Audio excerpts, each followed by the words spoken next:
I'm here in Miami, Bitcoin Miami, with Yat Siu, chairman and co-founder of Animoca Brands. And we just recorded an amazing episode. Web3 to us is about true digital ownership. The whole point about it is that we have digital property rights. Property rights itself as a foundation in the physical world actually is what gives us our freedom. So ownership isn't only about sort of its value as a utility, it's also value to us as our identity, what it means to us. In Web3, that paradigm has to sit with data.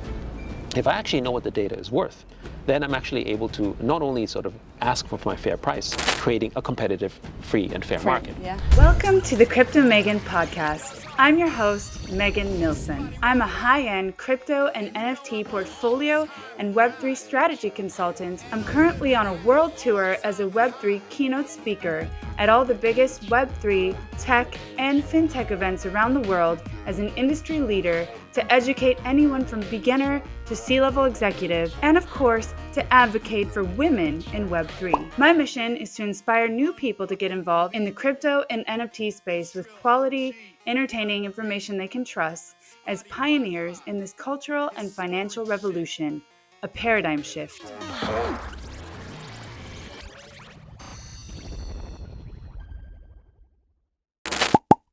Communication in Web3 is highly fragmented and frustrating.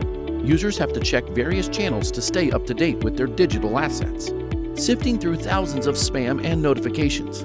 This is why we created Ethermail, the first Web3 email solution. Welcome to the show. I'm your host, Megan Nilsson. This is the Crypto Megan podcast, and today I have the pleasure and the honor of doing an episode with none other than Yat Siu, chairman and co-founder of Animoca Brands. Welcome to the show, Yat. Thank you for being here today. Thank you for having me. It's a real pleasure. Yeah, man, I've just been following your career, and we run into each other at events around the world. You're pretty much nonstop. I mean, you're everywhere. I don't know how you do it, to be honest, but that must be what's behind part of the greatness in the brand, is having those boots on the ground and being able to do the things that you do. I'd just like to kick this episode off with a little bit about who you are and your background. Sure. And eventually we'll segue over into how you made it to be chairman and co-founder of Animoca Brands. But first, tell us about how you grew up and what life was like growing up. Well, I mean, thank you. So I grew up in Vienna, in Austria, in the 70s. My parents were musicians, particularly my mom was an opera singer first, and they were also Chinese immigrants. So they basically studied music in the 60s in Vienna. And if anyone sort of remembers back in the history, China wasn't a great place to be in the 60s and 70s. Cultural Revolution, all this type of stuff. So when she moved there, and eventually, that's where she met her husband, and that's where they had me, I was that generation of kids that never thought they'd go back to China, right? It's a little bit like telling maybe some kids today that you'll go back to Somalia someday, and that would not be part of the plan. That was basically how many Chinese immigrants felt that way. But also because they were passionate about music, they studied music and then basically made that their profession. I ended up studying music as well, but I didn't study music because that was my passion. I studied music because I was a good Asian kid. And my parents were very, very sort of classic tiger parents, as, the cliche, it's all true. But I think the other thing too that really I think was formative for me was that Austria was sort of a social democratic country, but it was nestled right in between what was still the Cold War. Ah. So I would, my mom would work at the Komische Oper, which is in the eastern side of Berlin. So I would travel and visit her. So I really got to see the difference between what the West and the East at that point was like, basically what real communism looked like, what sort of, that type of ultra-socialism had an experience, which had an impact on me. Right. Of course, I didn't realize what that impact was until much later, but it was something that had a formative impact for me. And, while I was studying music, I wasn't particularly good at it in comparison to my fellow students. Colleagues. So I ended up cheating a bit. I had a computer. It was an Atari ST. It had MIDI ports. So I ended up writing a early piece of software that would help me compose faster. Right? It was kind of like a calculator. I'm understanding where this is starting now. Exactly. And back then you have to remember in the 80s, using a calculator in the classroom was also not allowed, let alone a computer to do composition of music. So obviously I outperformed a lot of the kids there. My teacher wasn't particularly impressed into the method, but I uploaded the software in a pre-internet service called CompuServe. Now, for those of you who remember, CompuServe was kind of, you dialed in with like sort of a modem. In this case, it was an acoustic coupler. Again, I don't I'm think showing there's my many age. people that remember that. Yeah, I don't think a lot of people So, remember that. That's But incredible. it was, I think it was like 1,200 baud, which Wow. is, which is really, really slow. Yeah. And uploaded basically the software. And, I was still a kid, but people appreciated it. So I started making connections online. And then they started sending me money. And I didn't have a bank account yet. And that was sort of the beginning of Wow. realizing, actually, there could be a business there. And there was this other impact. Austria, still today, I just came from Vienna, actually, to Miami. And there's still not that many Asian people there. But back then, there were even fewer. Right. And so it was, I wouldn't say it was difficult in the classic sense, but you were definitely an outsider. But when you were online, it didn't matter how old you were. It didn't matter what you looked like, your background. None of it mattered. Just what you knew what to do. If something was valuable to the community would embrace you. It's kind of similar to what we see today. The precipice of Web3. It was like in the makings then, and you had no idea. I had no idea, but I was drawn to that because, people liked what I did. They didn't care about any of this stuff. They just cared what I could do and contribute to that community, which eventually led to a job at Atari.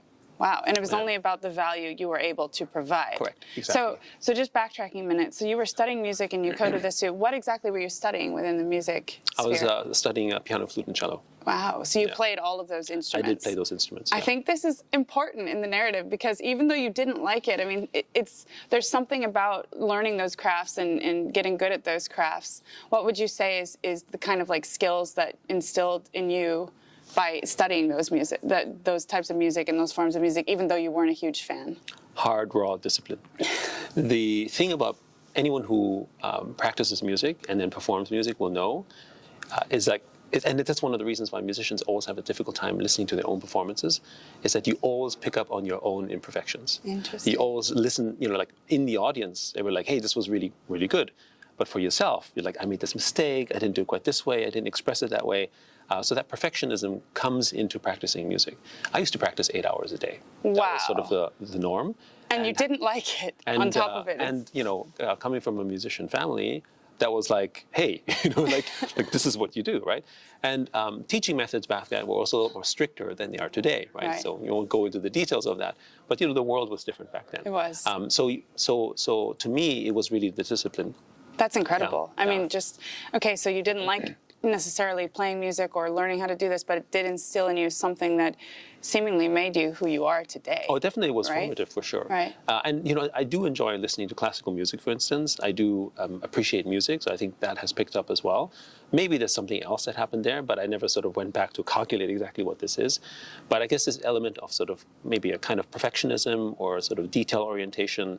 And also, I guess the other thing to me was I did end up studying music, not because it was for me. It was for my mother. So I actually think that there's an element of that where you sort of know and realize, at least in our upbringing, that you don't actually necessarily do something just entirely for yourself. This whole idea of this ultra-individualism is something that I encountered when I moved to the US. Wow. That was not something that really existed in Europe or in an Asian culture where you served your community. You had sort of this concept of filial piety, which is a very Confucian concept, which, my parents were Chinese after all, was around serving the family and having sort of a respect to the structure. So I think that was my initial upbringing. So I had this sort of, I guess, care of duty that was part of my upbringing, which was a deep contrast to when I eventually went to the US because Atari basically sent me there to study computer science. Wow. Where it was all about individualism and all about that must have been a huge shock to you because and also, yes, it is. It is very individual, and one of the things very capitalist as well. Very capitalist, which it allows for its freedoms that it has. Right, so you're seeing all these contrasts. And I live in Europe. I live in Spain, so I see how people are very family oriented, and they're all about serving their family and their community. And then you do see the difference in the U.S. where it's like everybody is just out to make it on their own and do things for themselves. And it's not necessarily bad, but it's so different. It's just so different. So yes. you had to shift from those two ideologies. Yes. That must have been an interesting transition for you. Oh, it was a huge transition. The other thing, what was also a huge transition, is I moved to the U.S. actually in the early 90s. And the U.S. was at the height of its recession at that point. So it wasn't nice. And for those who remember anything about German-speaking Europe, the role model of the American idea was David Hasselhoff, right? So, it was, Knight Rider, and that kind of stuff. And really, that's what we thought, right? And then you go there, and my first stop was Worcester, Massachusetts, which was really terrible. It was terrible. It was terrible. That's a different It was a sort different of view of the U.S. Exactly, for sure. And I was like, what am I doing here? Like, this is nothing like what I expected America to be like. And that's where Atari sent you. Well, because that's where I was studying first. I studied at WPI, Okay. but I was studying and working, right? It wasn't really a case where you get to study in whichever. You kind of had to do both, which was fine for me at the time. It was kind of, I expected to do that. But I think the other thing that also I found when I was Worcester was close to Boston, and they had a Chinatown. And that was the very first time that I met so many Asian people, right? Because I was a minority, and I kind of thought that was kind of the world. You read about it, you know about it, but when you actually go there, even the signs are in Chinese, and everyone looks at me and they're like, "Oh, where are you from?" I'm like, "I don't know, because I never grew up in this part, right?" So you went from outsider to insider, but really you never grew up in China. Correct. So it's this sort of yes, and I'm still an strange- outsider. I'm still an outsider because obviously my language skills were nothing close to what they were on, and I was not. I was an ABC, but not an American-born Chinese. I was an Austrian-born Chinese. So I was kind of this weird construct as well. But then again, it just allowed me to observe the environment and I could sort of embrace sort of this kind of culture, which I think the U.S. does do very well. Embracing the conflict of the diverse cultures is actually something that's very American. Right. That doesn't exist anywhere else in the world, I think. It really doesn't. And I know because my husband's Swedish, and so we're all over Europe, and that concept to them is very foreign. Yes. It's like, what are these internal conflicts going on in the U.S.? But Yes. there are a lot of them, and I think they're navigating through it as well as they can, right? I think for me, though, one of the things that, despite me going to America and experiencing really what might have been quite un-American experience in my expectation, there was this idea about what America was, right? When you think of the Statue of Liberty, or they look at the stories, or look at Hollywood, there is this idea of individualism and freedom and rights and so on that's very, very attractive. Right. And you study about that as well. And even though America itself didn't really represent that when I went there, I mean, I was almost mugged, right? And Well, people were accosting me sounds for about money right, and yeah. everything, especially back then. The idea never left you. And so that actually had an impact. And again, probably would have a deeper impact later in my life as to what we're doing today in Web3. But sort of this principle that that's what we want was so powerful and attractive, which really doesn't exist in the same way, I think, again, elsewhere in the world. I don't think so either. In the same capacity. Correct. It's this idea of, anything is within reach. Yes. That many cultures or societies that have different operating systems, you really can't achieve that same level of freedom in that way. And even in places like Austria, we had people like Schwarzenegger, right? He is Austrian. He was the governor in Yes, California. he He became the signed my university diploma. Right. Yeah, he became the governor. He had an American. He had a Hollywood career. Right. Yeah. I mean, that was sort of you can do this in America. So there's this meritocratic principle that hard work will get you there, which really didn't exist in Europe. And you knew that there was a ceiling you couldn't get to. So. Yeah. Okay. Interesting. So backtracking now, you're working for Atari, and they eventually send you to the U.S. Mm-hmm. Okay. So then you're in the U.S. and you're working for Atari, and what are your thoughts at this point? Well, I'm in the U.S. I'm basically sort of working and studying, and then midway through my studies, Atari goes under. It just basically disappears. You have had a series of, just to recap, you're in the middle of the Cold War, then you come to the U.S. in the backs of a horrific recession, Atari goes under, and yet you still continue. Well, so, I mean, it was more like I was in the middle of my studies, and then, my sponsor basically sort of disappeared. Right. Technically, as I understand it, Atari sold themselves to this sort of, it was a reverse takeover, whatever. Anyway, the Atari that we knew was all gone. Right. And so all sponsorships, everything was gone. All the employees were like, what the hell's going on, right? And this happened around about the early 90s. And so from that perspective, we're just like, okay, what do we do? So a bunch of ex-Atari people, including myself, went and basically built a business, set up a business, supporting all the people who had Atari computers who said, like, where am I going to get my support? So we were able to create a small business out of that. But what was interesting about the way it was set up is that we were 6 people, and we, with the exception of one person, I never met any one of them in person, and we built this business entirely virtually. So we communicated over, back then, mostly Genie, a little bit of CompuServe, and eventually then basically with the early forms of the internet. And we would basically provide customer service, patch updates, video updates, whatever. Back then, phone calls were expensive. They were yeah. charged per minute. Everything was clunky, It was slow and clunky, clunky. and travel was expensive. So Yeah. we wouldn't just meet up together.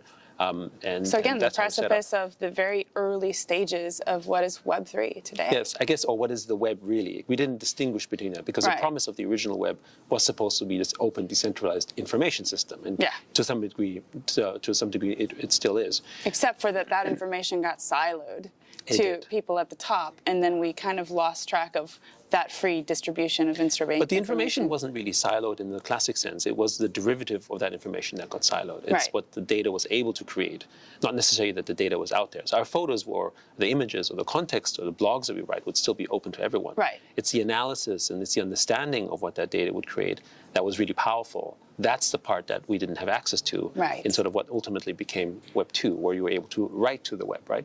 where you maybe kind just- of borrowed the Exactly. land. Correct. Yeah. I'll come to that. We're but- going to get yeah. to that because that is a super interesting topic. But Yeah. now you're back here, you're doing everything virtual when nobody is kind of even involved in this world. And so what happened is that, Atari obviously was a dying business, so we weren't going to continue working on that. So we thought, well, what do? We had media skills because Atari was a gaming company and so on. So we basically went into a new segment, which was basically, we did an OpenGL modeler to create sort of design tools that would be able to support something that was called VRML. Now, in the 90s, HTML was becoming really big. Right. But this was pre-Netscape even. This is the sort of when the Mosaic browser, Mark Andreessen had then just started Netscape. Those were those super early days. Right. And there was another concept that was brewing, which was using this sort of 3D framework around OpenGL called VRML, which stands for Virtual Reality Markup Language. Okay. So the idea was that, well, HTML would be sort of the written web, and VRML would be the virtual web. And so in the 90s, we were already building basically a VR construct in terms of how we can interact and shop and do that kind of That's stuff. crazy. But it was all line graphics. It looked worse than Tron. But that was the vision, and we built that. And the company that really tried to push this vision was called SGI. Okay. Right, for Silicon Graphics, and they were back then really known for doing all the sort of Star Wars movies and Pixar movies. They were all built on SGI. They had the fastest sort of processing power sort of computer machines back then. Using basically IRIX, which is basically a kind of Unix operating system. Anyway, SGI acquired our business because. And back then, they acquired many companies because SGI tried to compete with Sun Microsystems to become sort of the web machine. And it was structured under this thing called SGI WebForce. Wow, this is a history that I don't think many people know. Well, this is, if you're back in the early days of the web, you would know this, right? Yeah. Back then also, before SGI, I was using a sort of DEC, digital equipment, which is long gone, right? Right. Which is actually Massachusetts-based. Anyway, there's a little bit of history there. I was the only Asian guy on the team that was sort of working on the software. And back then, people didn't want to go travel. People just wanted to live in the U.S. and work there. So they're like, hey, you're the Asian dude. Would you like to go out to? That was the You're the business guy plan. that travels around. You go to sort of do stuff in Asia. I said, sure, I don't care. I was young. I was maybe 20, Hungry, 21, evidently. Right? Yeah, and I would go to my first stop was in Japan. I don't speak Japanese. I'm not even I'm Chinese, but whatever, right? So I go to Japan, then I go to Taiwan for a couple of months, then I go to Hong Kong. And in Hong Kong, what happened was I couldn't get my email. I couldn't get there was no internet access. So that was the first sort of situation where I was like, maybe I should do something. Also, because my father is from Hong Kong, when I landed, I got permanent residency automatically, which again I didn't Wow. appreciate, but so I didn't need a visa to stay there. That's amazing. And so I just said, well, maybe this corporate life didn't quite suit me. I used to have very long hair as well back then. Really? Yeah. So it was kind of not sort There's of. some. Yeah. I don't think many people know that Yeah, that's either. not something I tell a lot of people. But I used to have long hair and stuff and whatever Wow. sort of, and so I ended up saying, I'm going to quit this and start one of Hong Kong's very first internet service providers called Hong Kong Online, around 94, That's 95. so interesting. That came out of necessity, and you're looking for solutions. It is, but also it is as a desire to do something. Because for me, again, I never really ran. This was the first business I ran solo, right, at start. And for me, it wasn't so much about, am I going to sort of create a business that would make a lot of money? It's just more like, obviously you want to do well, Right. but more like it seemed like everyone needs this, Right. Because it works so well for me, solution to yeah. right? The internet gave me all this opportunity. well, everyone in Hong Kong should see the same thing. They didn't. But anyway, I went and set it up rather impulsively, shall we say, because I set up infrastructure, I bought modems, I put it up, and then I started knocking on people's doors, and it was like, what was this? It was literally like selling fridges to Eskimos. But that's so incredible. I mean, the impulsiveness comes from the passion. Yes. Right? And that it seems to me that you're saying the corporate life didn't suit you, that you've had this entrepreneurial vein all along. Right? I think so, but I don't think the entrepreneurial vein came because I wanted to just build. I just wanted to do something that had impact. Which is the key. Right. And this is something that I say all the time today when I see a lot of projects as well, and I'm consulting for a fund, and I always think like, this needs to be built to solve something. And there's a lot that's just being built to be built because it's cool or because, they can. And no, like the best projects are the impulsive ones set up because somebody had a problem and they saw that this needed to have a solution, right? Yes, that's how it started. Yeah. And in that process, I also ended up, which I think ended up helping me later, explaining the internet to people who knew nothing about the internet at all, right? Which is, I guess, sort of these communication skills that would build up at a young age. Also, I think the other challenge I had, of course, was I didn't know anyone in Hong Kong, right? So this was something I was kind of lucky in a way in the beginning. There was a community online. I got a job at Atari. We just started a business together with a bunch of ex-Atari guys. It kind of just meandered in this sort of organic way. It was a flow.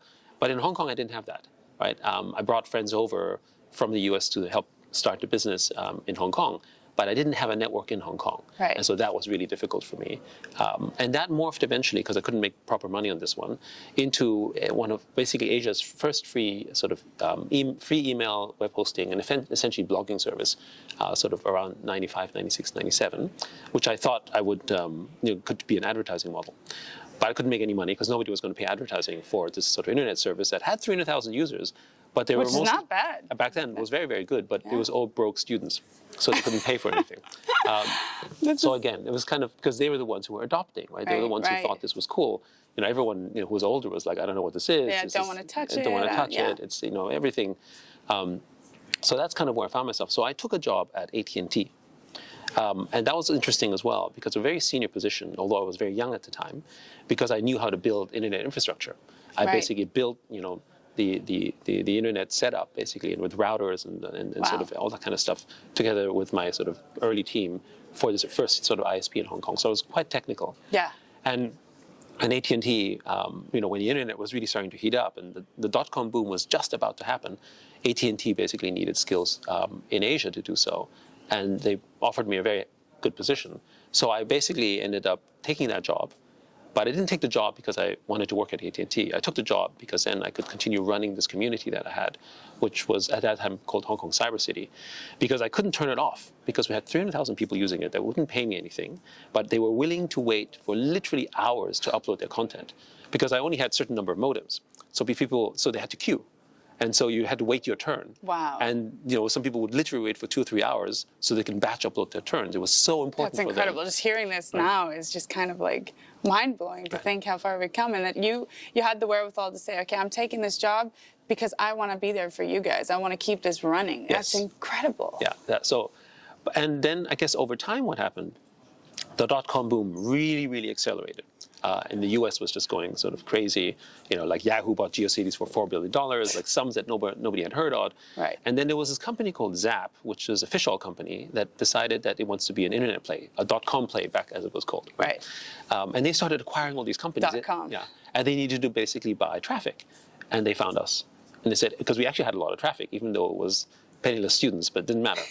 And they made an offer to buy the business for, a good amount of money.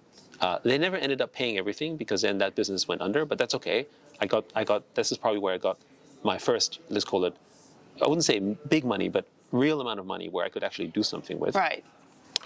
And with that, your first big break for you at that point in your life. Semi-break, shall we say, that would allow me then to build this other business called Outplace, which was in 1998, which was Asia's first cloud computing business. Wow. But back then it wasn't cloud computing, it was called ASP, Application Service Provider, but essentially a cloud setup. Computing. And it came from this thought that I still wanted to build something in the space that had impact, but I felt I couldn't compete with Yahoo or GeoCities type of thing. I didn't have the funding to do it. So what would I do? I would build a business that would be the picks and shovels for other companies to do so.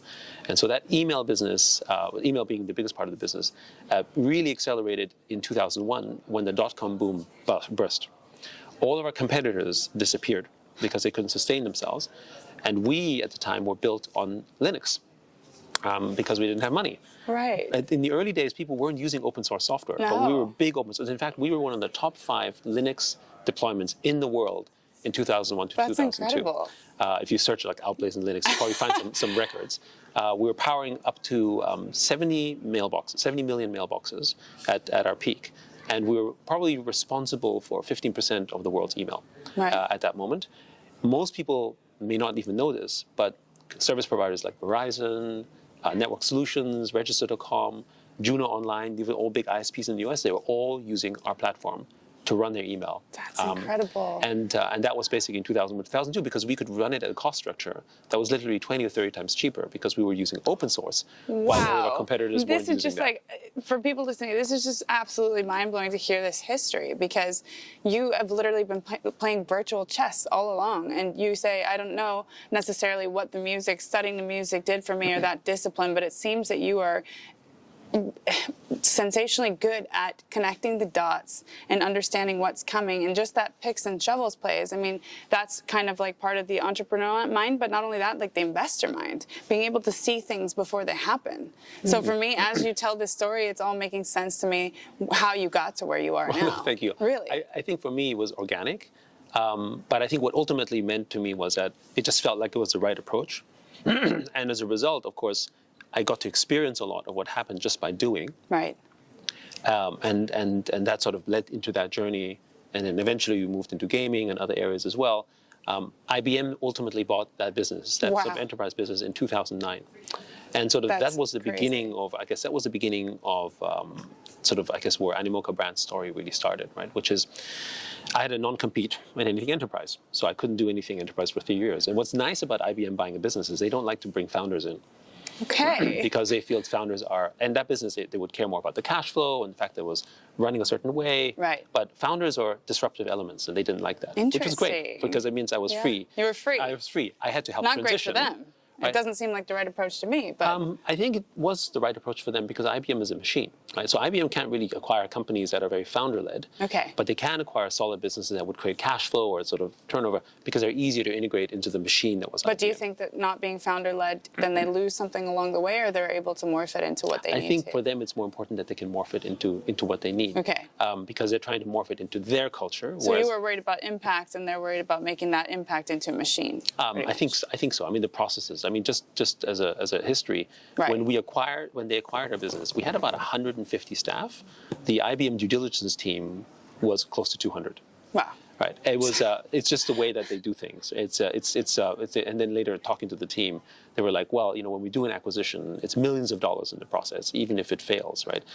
It really felt like a colonoscopy. It wasn't your typical sort of M&A. So that was a very interesting experience. That's cool to hear the inner workings behind how that happens. Yeah. But anyway, I was at that point a young father, right? And one of the things that I had been using, obviously, was an early iPhone, right? And this was, I already started using it. I was one of the first owners of an iPhone.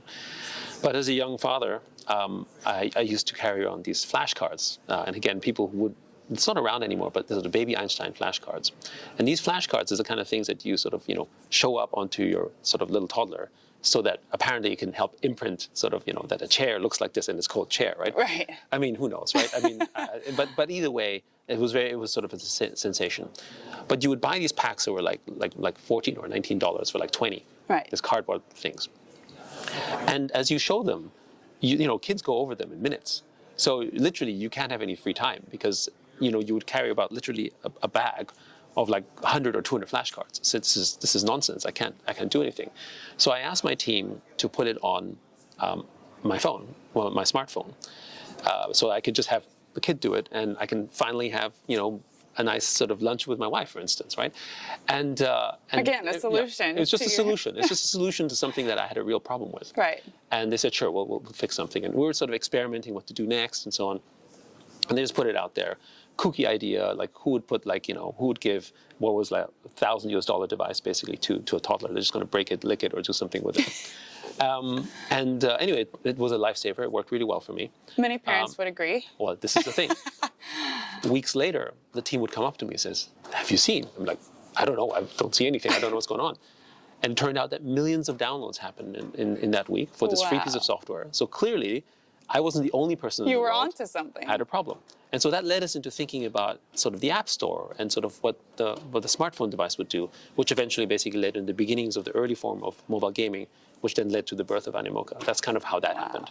Wow. That's an incredible story. And it seems to me that happening organically because you were aligned with what, that impact was that you wanted to make and finding solutions along the way. Yes. The one common tie in all of this was looking for solutions to problems. Yes. To things that didn't exist. So that's, you were able to use your intuition to follow that and not, I think another thing to say about your journey is that you weren't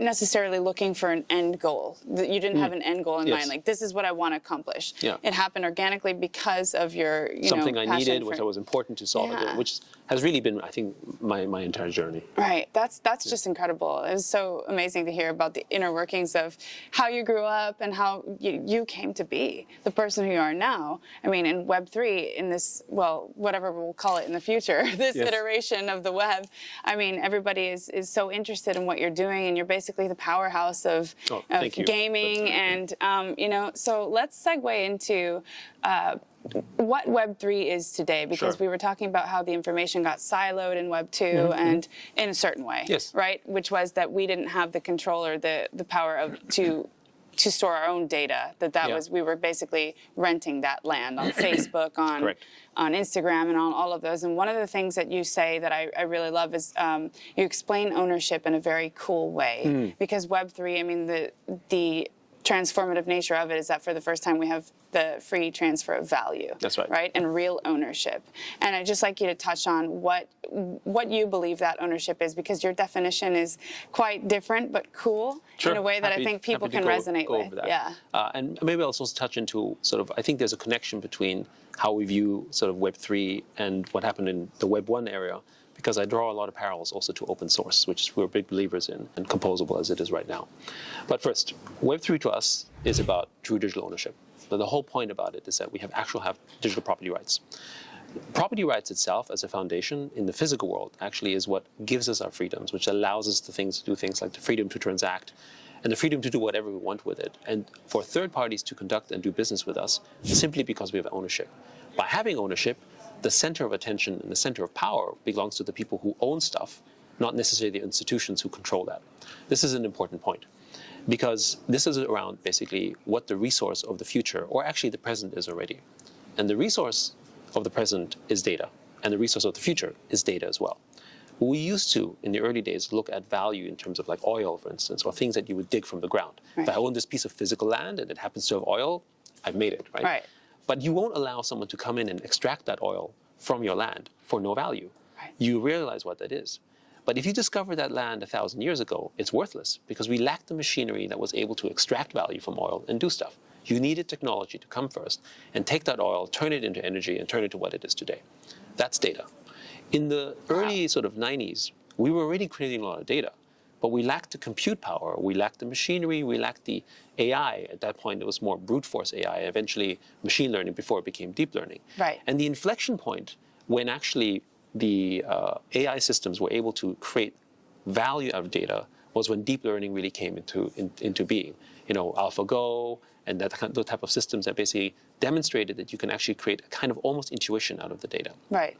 That is basically what companies like Facebook or Palantir, Google, Amazon, all those companies started to take advantage of that. And it all happened behind the scenes.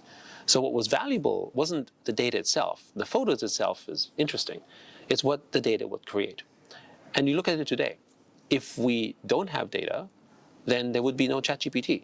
There would be no OpenAI as we see it. The data is everything. The data is everything. There would be no self-driving cars. People don't think about the data. It's just the ownership. But ownership, what is there behind that ownership, right? Right, exactly. And so the sovereignty of that data and the value of the derivatives of the data is something that we need to own. But how do we do that? Well, if you have your data all stored in a private system, no matter what obligations are there, you are at the whim of a central power. And that's why blockchain is so powerful, because data turns from what was a private good into a public good. And in a public accountable good, I say as well, because the control of that data is based on the consensus of the people who are in it. Right. So I look at blockchain not as a technical solution only. That's what the people who don't understand this Web3 ecosystem, criticize it for the fact that it's slow or it's inefficient. No, blockchain is a political system. It's just taking basically a sort of this resource, this most valuable of resources, which is data, into a construct that we can finally own and control. And making it transparent and Exactly. accountable. Right. All of the things that are lacking in today's iteration of ownership. Exactly. And that ownership, by the way, is the fuel that had powered physical worlds. Now, I'll get to that. But I think that the most important thing then is that when you have basically ownership of that data, you can then trade it. That's only one network effect. But also, third parties will come to you and say, hey, I want to do business with you because you happen to own that data. In the physical world, this is the example we always give, right, is that because we have actual physical ownership, like the ownership of cars, for instance, which is decentralized, millions of car owners exist in the world, we are now able to conduct business with you, with the owner of the car, don't have to seek permission with the person who created the car. If that wasn't possible, then we wouldn't have Uber, we wouldn't have Lyft, we wouldn't have people create baby seats, we wouldn't have people who create basically all these new sort of electronics and tires and paint jobs. These ecosystems around the ownership. And in fact, the most amazing thing is that the ecosystem of the ownership around cars is bigger than the production of the cars itself, because there's more people being employed servicing the automotive industry in support of owners than actually people manufacturing cars and selling it. Which is very interesting. And that is, by the way, true for everything. Right. The people who create real estate and sell it to you is, a significant industry, but it employs a certain number of people. But the people who create furniture or services or other things that you use, or banking services or mortgages, or that entire infrastructure that supports the ownership of your house is far, far greater. If, Apple had full monopoly and control over, who could conduct new services on top of your iPhone, then we wouldn't have cases and we wouldn't have headphones. We wouldn't have all these type of industries that existed. So that's really the engine of innovation, comes from the fact that we have true ownership and that we can build on top of that.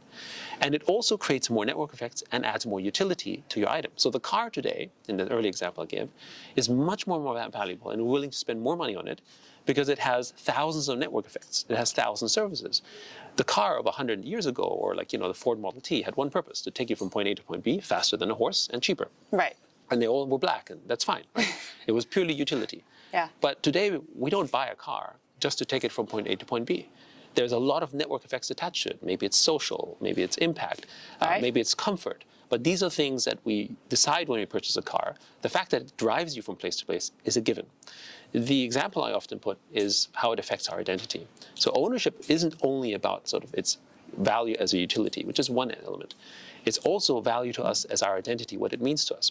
When you buy, for instance, fashion, when you choose a place to live in, it could be Beverly Hills, it could be Manhattan, for instance, as an example. Why do we choose to live in these places? Because they form a part of our identity or our aspiration.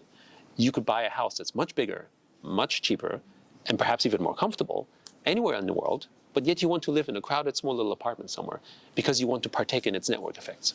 And that's basically what ownership means. If you buy a Birkin bag, I give this example of a Birkin bag and a Bored Ape. When I gave that example, they were roughly the same price. A Bored Ape is much more valuable now than a Birkin bag. But you don't buy that bag because you want to put stuff in it. You buy that bag because of all the other network effects and what it represents, the community, and the culture with it as well. So for us, and that's why we focus so heavily on NFTs, right, non-fungible tokens, is because we think of NFTs as these digital stores of culture. We think of that as being the most important thing as us as humans. When we identify with culture more than we identify with money. Some identify with money, but I argue for those people, that's because money is their culture. Right? Most people have different culture where they see money as the means to the culture they want to achieve, your traditions, where you want to live, impact you want to create. Very interesting, To come at it from that perspective, which is almost like reverse engineering what's going on within this whole ideology and the psychology of, okay, I want to buy this, I want to have this. Behind this ownership, there's a whole other thought process that's going on. Think about when you go into a store to buy just your clothes, what you're thinking about is not value. Value is an element, but you're thinking, I like this. Well, I like this is a construct already that completely speaks to your identity. Right. And, I like this color, or I like this look, or I like the feeling. These are not actual tangible things, but they're incredibly valuable to us as humans. The other thing is that for us, from our perspective, culture is also, the most important thing of any functioning economy. So we look at Web3 and the open metaverse as like a nation state or as an emerging set of nation states. And so for countries and economies to be successful, you need to have strong culture. If you don't, then underlying economies can't be constructed. If you didn't have good culture in the US, you wouldn't have, without Hollywood, for instance, then you wouldn't have Netflix, for instance. You wouldn't have, TVs, right? You wouldn't have all this infrastructure. The things that makes the U.S. what it is. Exactly. Essentially, in a cultural way, to the rest of the world and to Americans. That's right. So. And the final point I'll put on sort of why we sort of focus so much on digital property rights is that it relates to freedoms, right? There's a real parallel, there's an equivalent parallel in the physical world, which is all countries that have very strong property rights, that you can own your house and that you can then basically therefore have a mortgage and therefore you can conduct business in a very secure manner because you're certain about that ownership principle, therefore allows for more entrepreneurial and capitalist activities, which translates into much higher GDPs. Right. Every country that has property rights has a strong GDP, tends to be amongst the wealthiest in the world. Countries that don't have property rights or very low property rights, like North Korea, for instance, have absolutely have very, very low to almost very minimal GDPs and tend to be the poorest in the world. It's about that ceiling that we discussed. But they also have correspondingly much lower freedoms. Right? So the more property rights you have, the more power is decentralized, right, the more freedoms you actually have. So there's a correlation. So to us, it's not just that you have value. If you have true digital property rights, if you can have ownership and decentralize that ownership across, Web3, then actually we also ensure that we have digital freedom. Yeah, and there's something so powerful about when you actually grasp the real concept of true digital ownership, you'll never look at the world the same way. That's right. I mean, you just won't. And Michael Saylor said something that I really like because, I consult for a lot of traditional finance clients and they're all about, owning these physical things. And it's hard for them to grasp the concept of why would I want to own something in the digital world? And Michael Saylor says that nothing that you own do you think you own, except nothing that you own do you not own except at the power of somebody more greater than yourself who can come in and take it away by eminent domain or whatever it is. So that really isn't your true property. And so what Bitcoin or, these digital assets represent is portable digital property. Absolutely. That's truly yours. Yes. I mean, there's this famous adage, right, which is, I forgot exactly which sort of historical British person said it, but sort of, absolute power corrupts absolutely. It is not that people sort of want to be corrupted or take control of stuff. It's that when they're in a position of power, it's not just tempting, it's just easier to do so, as we see with monopolies. Right. And when Facebook first started out, they didn't sort of aim to do what they ended up doing. They created these open APIs, and people sort of really what the open API structure that they had allowed for people to basically build network effects on top of Facebook. But the network effects actually were consolidating within the data structure that was Facebook, and they were controlling it. And when they realized they had that power structure, they realized that it was easier for them to make more money, right, and to serve their particular needs by starting to close it off. And ultimately, with that began this sort of slow form of corruption in terms of, we have centralized power, and therefore eventually we evolve this way. And this is something that has been historically sort of uncannily accurate over time. And so if you can distribute the power and ensure that that power remains distributed, then you can remove that temptation. You can remove that sort of potential for corruption. I like the word distribute power and distribute profits even. Value. Money is power. Exactly. And so you said something too about ownership and you actually interacting with these protocols like Facebook and doing it for free, because they're actually taking advantage of all of the things, all the input that you're giving them. And if we stopped interacting for free with Facebook, there wouldn't be a Facebook. Correct. I think the thing is that we don't know what the value is, so therefore we give it away. And the way we think of it is when we share photos on Instagram, we're actually working for Instagram, right? We're employees, in effect, with no salaries. And the expression we say is we're digitally colonized, because our time gets translated into value through data that analyzes us and then sells it back to us in the form of advertising. Right. So we are both the contributor and the product, which is insane if you think about it. It's insane. Yeah. But the reason why this is possible is because we have ignorance. And this is where the parallel between Web 1 and Web 3 is interesting. In Web 1, with the whole sort of information democratization, a trader or a farmer in China would know what the value of his rice was in America. So there used to be this information arbitrage, because I didn't know what it was. Right. So I would literally take 99% of the value, and the person in China might still remain poor, but he would make all this profit because he disintermediated based on simply knowledge.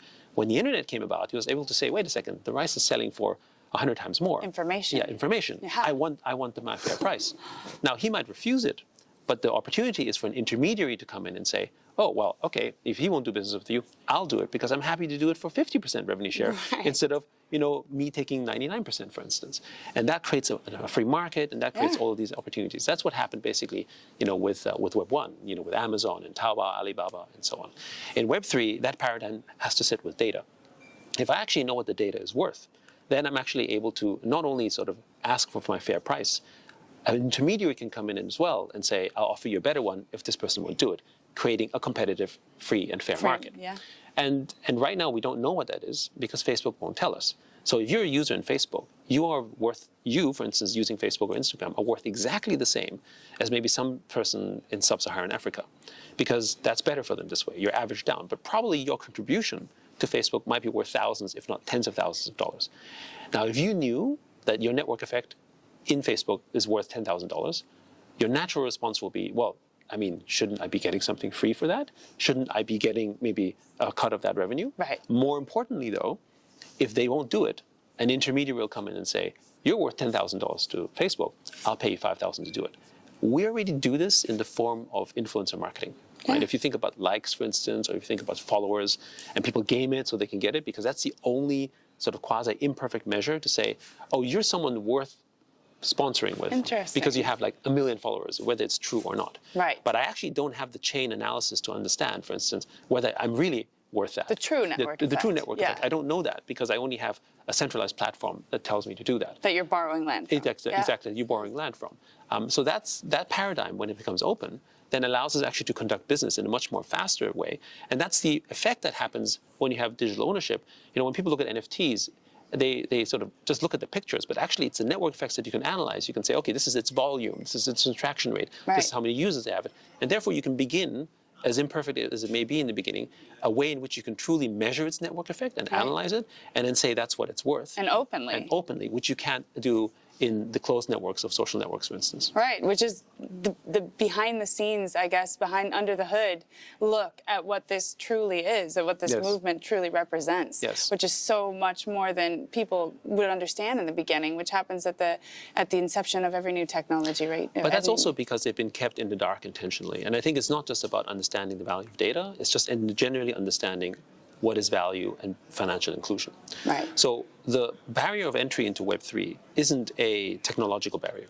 It's easy to set up a wallet. Right. It's easy to participate. Yes, the blockchain isn't super efficient in terms of speed in comparison to, MySQL, for instance. Yeah. However, what is lacking is understanding and having financial knowledge.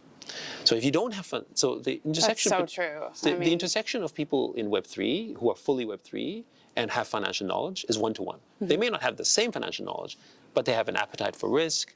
They understand, compound interest. They understand yield. Right. They have an appreciation for what they're what they're buying. And the freedoms to be able to access those tools, which we've never had access to before. Absolutely. But that's only a single-digit percentage. That single-digit percentage used to exist in places like Wall Street. And they had a kind of information, let's call it information arbitrage. Monopoly. A monopoly, actually, is probably the right word, that the rest of the world didn't have. Mm-hmm. And so the sort of implied revolution in blockchain and Web3 is the wider distribution of financial knowledge as a whole. And so if most people in the world, for instance, actually have the same kind of financial knowledge as we have with things like general information, like what we see on Wikipedia, for instance, the world would be very different. We would have completely different structures and a much more healthier ecosystem as a result of that. And the profit distribution that we've not gotten right for the last 30 years. Yes. We have a chance to make it right now and democratize global citizens. Yes. Right? Uplift global citizens in a way that has never been done before. And what you say about the financial understanding and knowledge is so true. Like the universities don't teach financial knowledge and literacy at a vast range. We go to these universities in the U.S. that are very expensive, and we're competing for these titles and these things in this system that has been created to make us part of this I don't want to say worker bee, but, like going through the motions of you go to university, you get picked by somebody because of the university you go to, but meanwhile, we're going to gate the information that could truly make you free. That's kind of the sensation that I have after have been, involved in crypto for so long in Web3. Like, we didn't have that access then. Yes, and the tragedy is that for most, certainly young Americans, their first experience with true financial systems is debt.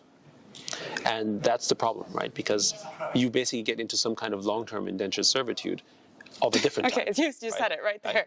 Before you actually know how to get out of that. Right. And this also then creates all this sort of conflict that we see that's happening in places like the US. It's not just sort of you being trained to be this worker bee, it's the fact that you are now stuck in a financial system, which you actually also don't understand. Because if you did understand it, nobody would sign up for 20% credit card interest. Exactly, right? and there's so many traps in the US that just look so appealing. And, that's still going on at a very vast rate today. I mean, just all of the things and all of the tools that we have access to that just get sent to the mail. Like, hey, sign up for this, and you can have a credit limit of whatever it is, and they just get, like, head over heels in debt. And I think it's cool that now we're starting to have this awareness of financial literacy and understanding the basics. Yeah, and that's one of the reasons why we're so excited outside of its adoption possibility with Web3 games, because the young generation learns through play anyway, right? And where do they spend most of their time playing? Video games, right? 3.4 billion people in the world play video games, and almost, I think this was like 95 or 96% of all of our children play video games. So that's the medium. But what you're doing in those systems is you're not simulating the real world as much as they try to tell you that you are, because there's no value involved, right? You don't understand what that is. But our children have the capacity to learn financial systems, because if you can teach them algebra, and if you can teach them derivatives, or and you teach them math and that kind of stuff, then you can certainly teach them economics and compound interest and so on. And so I think that's actually something that I don't know necessarily that teachers can do, because they don't actually know it themselves. Right. But that's what game systems can do, right? Interesting. Trading, building, interacting, basically with real money systems that may only be $5 or $10 or $3 or whatever. It's not really about how much it is, more about the fact that you learn about value, and then you evolve over time.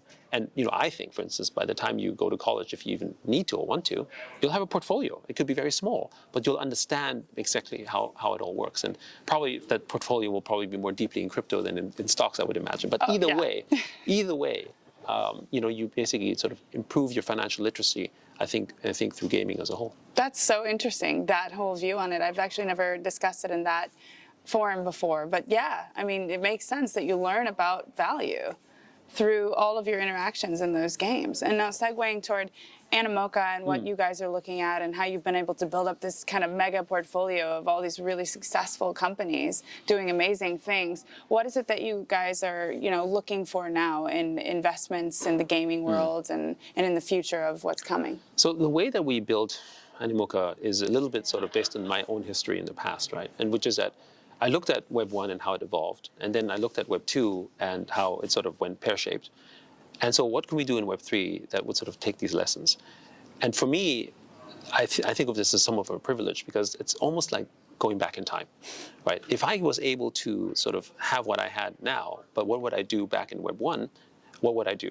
And so one of the earliest strategies was to invest in what we think would be sort of the broader market, not just to build as we do, but also to invest in the broader market so that they can sort of share in this ethos of sort of what we describe as a shared network effect. That's when we made early investments like Axie, OpenSea, the Sandbox, and all those type of businesses in the early days, because I viewed it a little bit like, okay, what's the Amazon, what's the Yahoo, what's the Google, what are these companies there that would be in this space? Based on your experience of when you were building this up before, you can have that vision of who's doing similar things. Yeah, and to basically build that out, and that continues because we're still that early.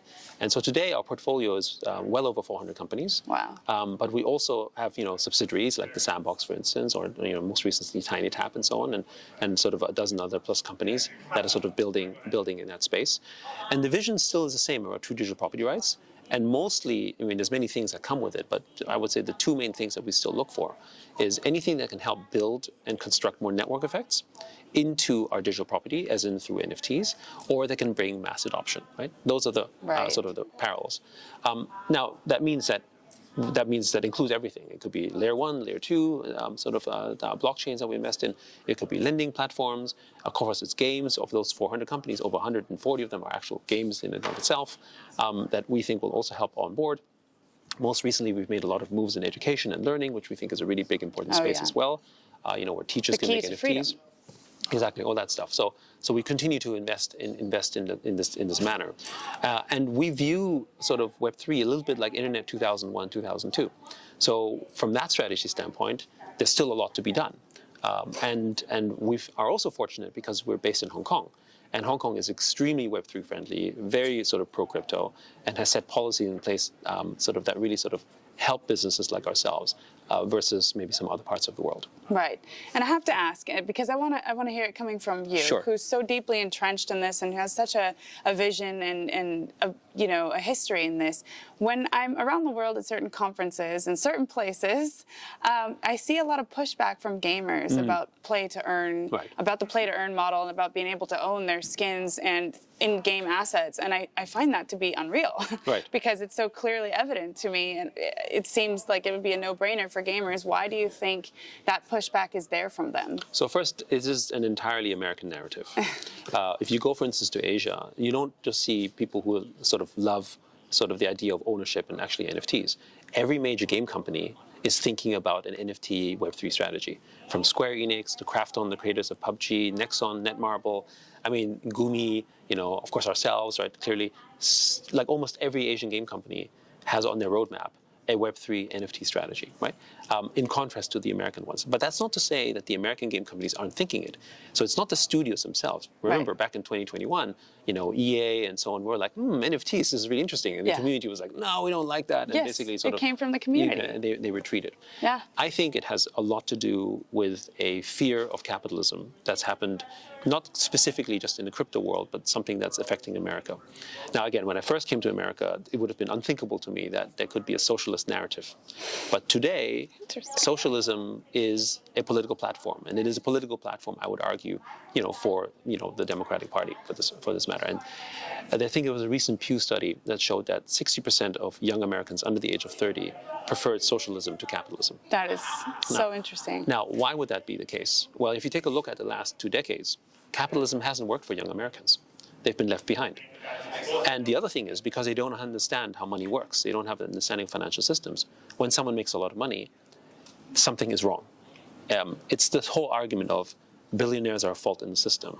The meritocratic system doesn't really work anymore. They don't believe in this. Right. The thing that I often say lately is that the American dream is more alive and well outside of America than in America itself. Wow. Unless you're in Silicon Valley or in these places, in these hot places, or Miami for that matter. Right. But if you actually are in other places in America, it's desperate, right? Because the value of labor has basically declined in real money terms versus the value of capital. And if you didn't invest or don't know how to use your money, then you're behind. You are actually worse off today than perhaps even your parents' generation. And so when you think of it this way, then capitalism seems futile, right? Because the people who have money continue to advance. They can have the money to hire tutors. They can have the money to get to better colleges and so on. Whereas if I don't have money, I'm left behind. And that's so the pushback to me on NFTs and games isn't just about NFTs itself. It's basically a digital capitalism. The same people have problems with people at Wall Street. All these bankers that are making all this money.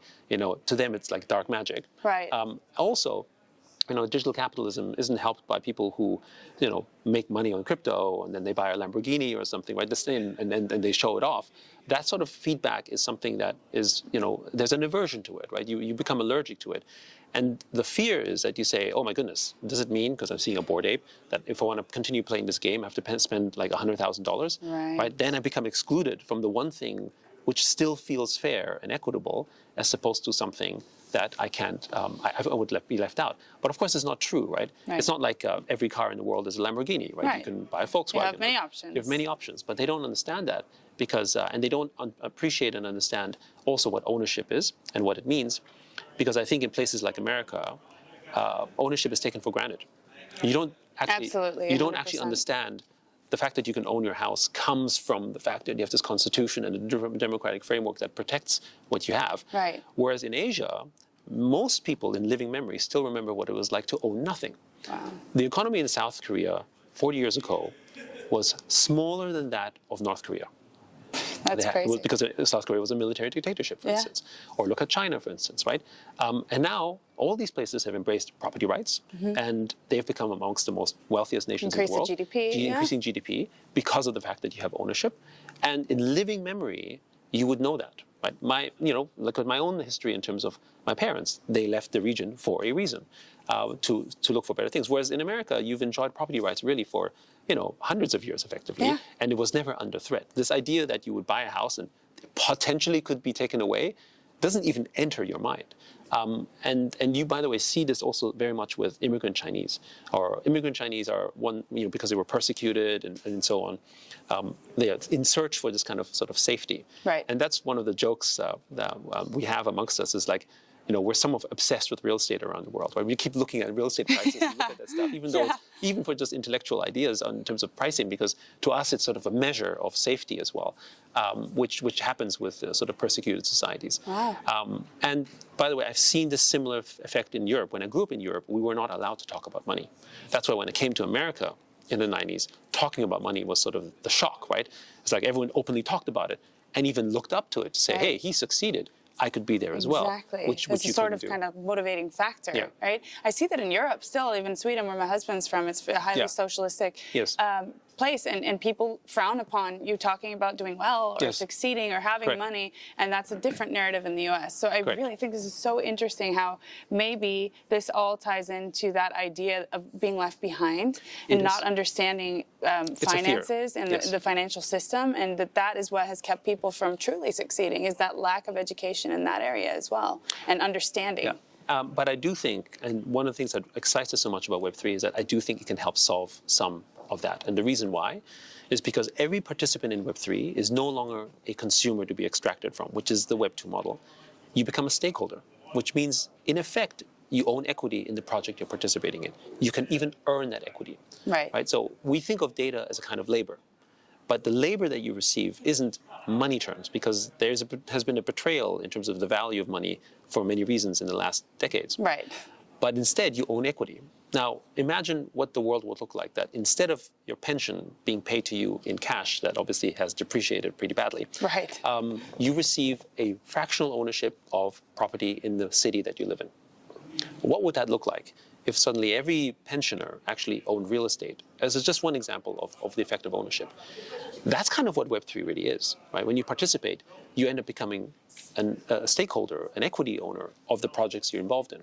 And therefore, not only contributing value receiving back, but participating in the growth of its network effects, which you can't do in the traditional type of money concept. And so the younger generation, if they do this, because it is, after all, their more native world, they would actually build equity ownership in this construct, and therefore, have a way in which they can sort of get out of sort of the sort of malaise that they're in right now. And the wheels that we've been talking about. Exactly. But they don't understand it in America, partially because of this fear, the lack of financial literacy, and that's why they have this pushback on sort of NFTs, broadly speaking, because of digital capitalism. And that makes so much sense, and it answers a lot of questions. And I think everybody needs to see this who's been wondering, because there's all these kind of superficial arguments about what it is, but it's important to go deeper into the psychology behind it and understand. And you have that perspective, having been from different places around the world and seen this happening really in real time as you grew up,